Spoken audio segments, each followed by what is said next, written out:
Bonjour, je m'appelle Gaëlle Guigon, je suis ingénieure technopédagogique à IMT Lille-Douai. Bonjour, Jérémy Humeau, je suis ingénieur de recherche à IMT Lille-Douai. Donc, nous avons mis en place un Serious Escape Game. Donc, c'est une méthode pédagogique qui est tirée des escape games classiques qu'on peut trouver dans les grandes villes, où le but c'est de s'échapper d'une pièce en un temps restreint, en général 1 heure. Donc là, on a adapté, au lieu d'avoir des énigmes classiques, on résout des énigmes pédagogiques, donc qui sont axées sur le contenu du cours. Et donc les étudiants sont également enfermés dans une salle, et le but c'est de résoudre un certain nombre d'énigmes dans un temps restreint, tout en collaborant et en faisant appel à leurs connaissances qui ont été vues au préalable dans le cours. Donc l'intérêt pour les étudiants, les élèves, c'est tout d'abord d'être actifs, d'être acteurs de leur apprentissage. En plus, c'est une activité ludique, donc ils sont motivés tout au long de l'activité. Ils apprennent à appliquer les notions qu'ils ont vues en cours. Et en parallèle, pour l'enseignant et l'ingénieur technopédagogique, c'est justement d'avoir une posture plus d'observateur, de voir ce qui fonctionne ou non dans cette activité, de voir s'il y a des points de cours qui méritent d'être approfondis, et de voir justement les différentes réactions des étudiants en fonction des différents groupes, et de voir leur réflexion tout au long de cette activité.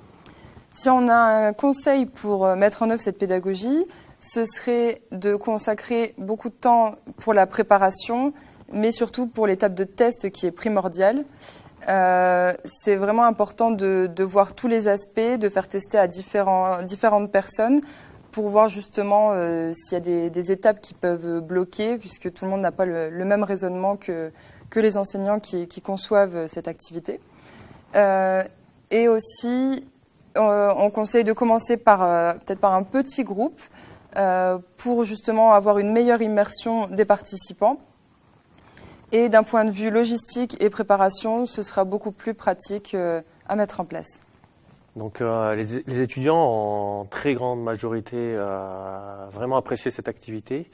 On a pu observer vraiment une très bonne motivation de l'ensemble des apprenants, et tout ça pendant toute la durée de l'activité. Donc pendant 1h30, on avait vraiment une implication réelle de tous les étudiants, ce qui est très rare lors de cours beaucoup plus classiques.